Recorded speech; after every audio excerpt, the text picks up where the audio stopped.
The last thing anyone remembers is seeing her smile. It was the evening of April 1, 2024, in Milwaukee, Wisconsin. The city was settling into another ordinary spring night. Restaurants were filling with customers. Traffic flowed through the downtown streets, and people hurried home before the rain arrived. Among them was 19-year-old Sade Robinson, a college student with big dreams and an even bigger future. She had spent the day preparing for something many people experience without giving it a second thought: a first date. There was no reason for anyone to worry. To her family, it was simply another evening.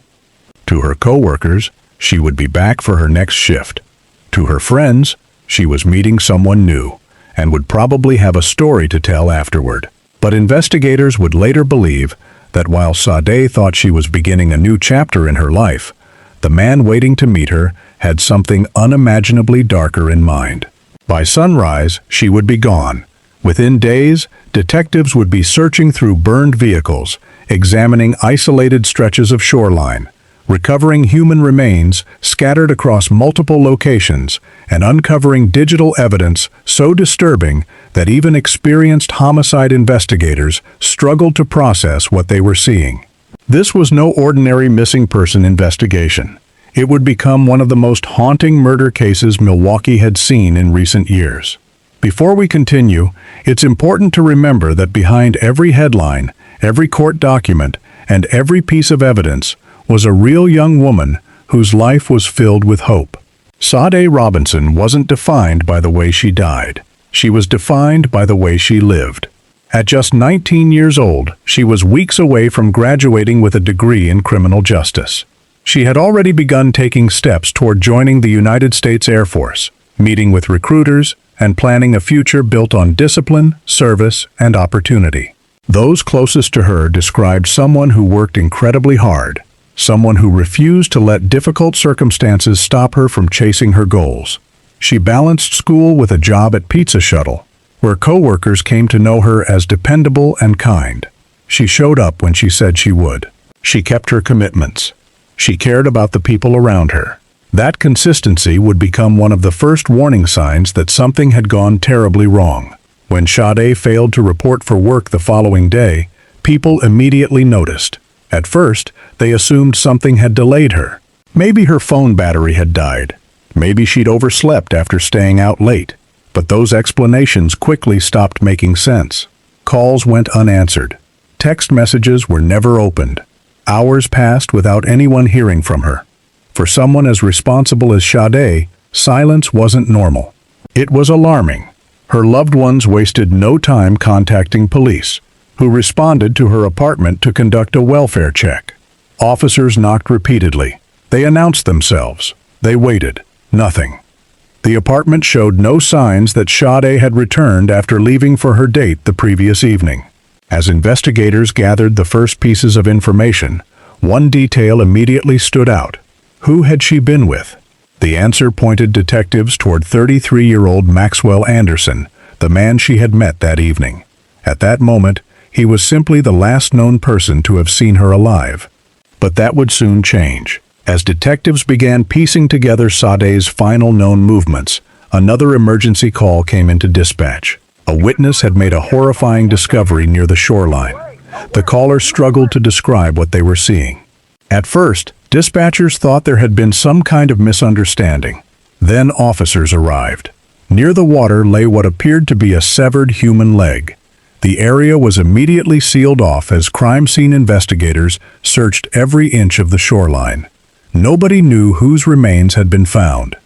Nobody realized they were standing at the beginning of one of the most disturbing homicide investigations the city had faced in years. While forensic teams carefully processed the scene, detectives investigating Sade's disappearance received another major development. A burned Honda Civic had been discovered in a remote location. Despite extensive fire damage, investigators were eventually able to identify the vehicle. It belonged to Sade Robinson. In less than 24 hours, the case had changed completely. This was no longer a search for a missing college student. Police were hunting for a killer, and somewhere in Milwaukee, the person responsible was still free. Investigators knew that in the first 48 hours of any disappearance, every minute mattered. Surveillance footage had to be collected before it was overwritten. Witnesses had to be interviewed while their memories were still fresh. Digital records had to be preserved before they disappeared. Every decision could mean the difference between solving the case and watching it grow colder with each passing day. The first step was reconstructing Sade's final known movements. Using surveillance cameras from businesses along her route, detectives began following her throughout the evening. Piece by piece, a timeline emerged. Sade had met Maxwell Anderson for what appeared to be a normal first date.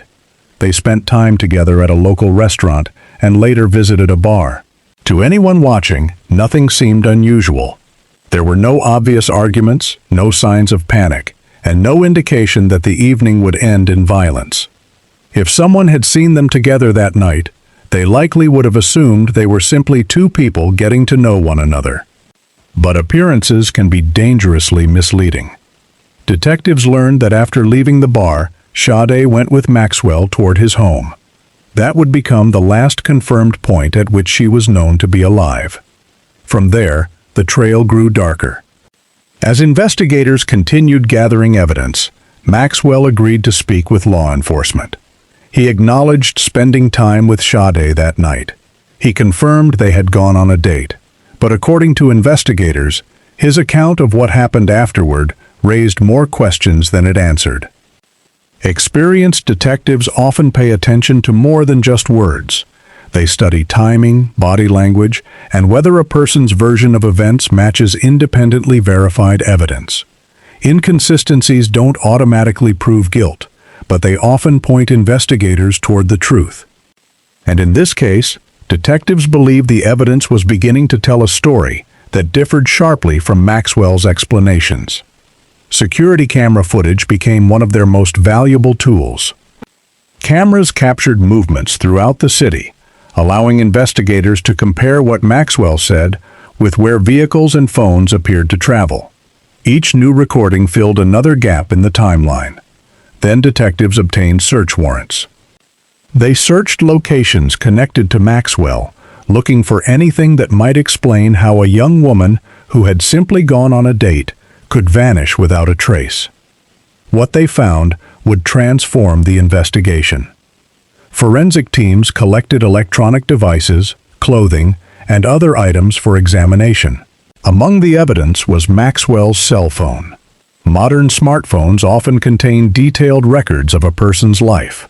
Messages, photographs, internet searches, location data, and timestamps can reveal a sequence of events that is difficult to erase completely.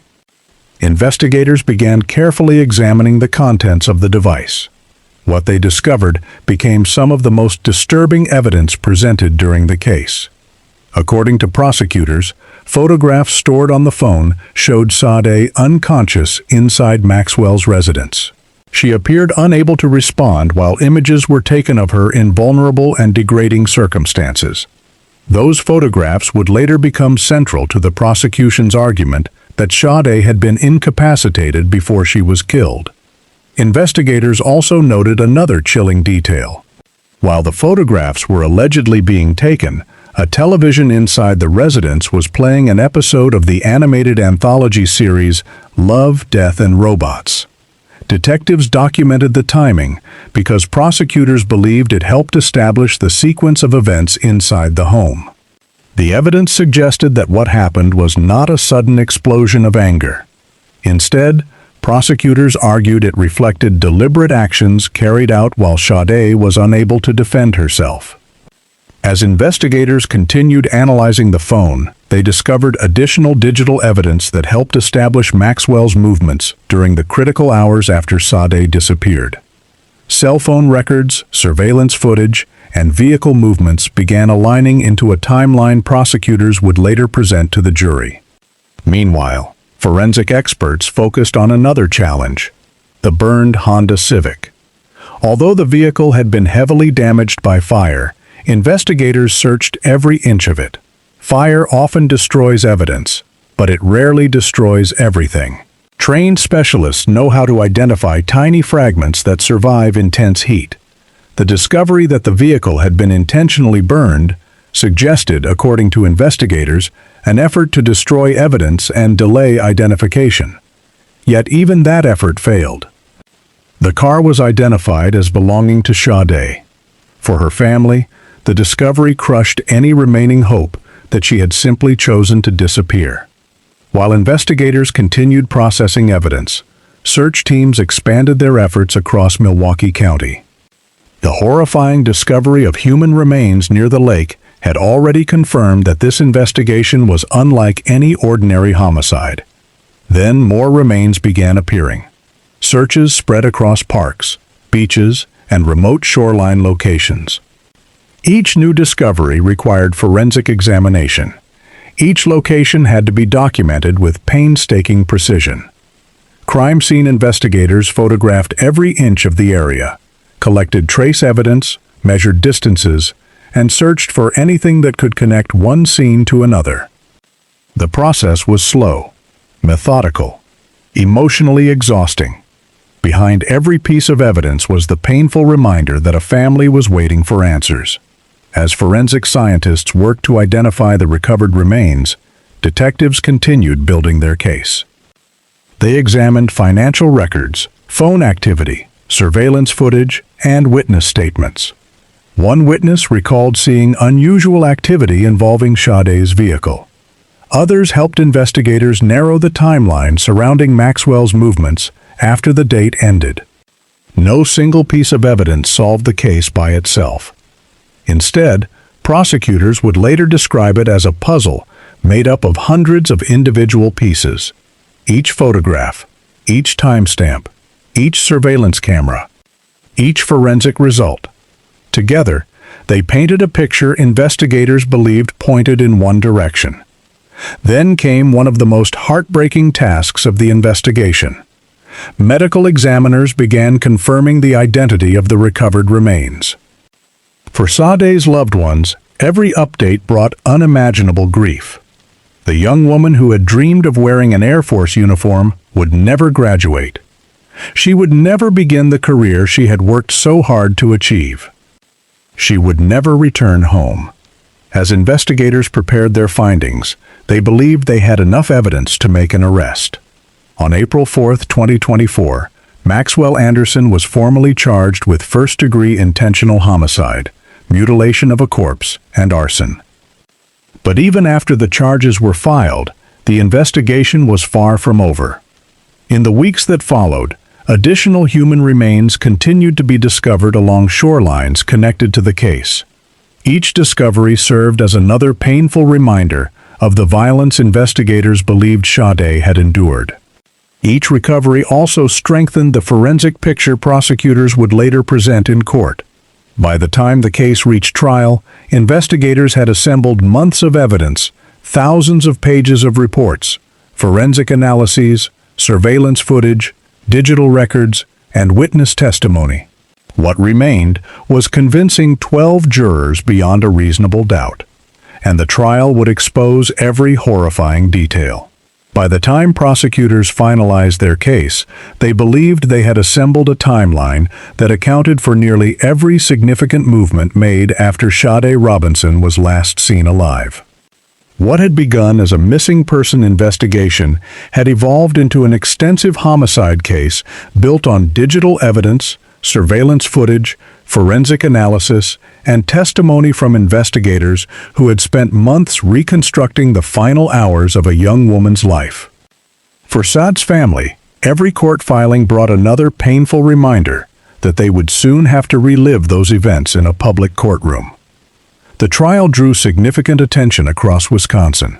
Members of the public filled the gallery, while journalists documented each day of testimony. Many people had followed the investigation from the beginning, hoping that the evidence would finally answer the questions that had haunted Milwaukee for months. The prosecution's argument centered on one key idea. This was not an impulsive act. They argued that the evidence showed a deliberate sequence of actions after Sade and Maxwell Anderson left their date together. Jurors were shown surveillance footage collected from numerous locations. Investigators explained how they had pieced together the movements of vehicles using timestamps from security cameras positioned throughout the city. Individually, each clip revealed very little. Together, they formed a timeline that prosecutors said was difficult to dispute. Digital forensic specialists then took the stand.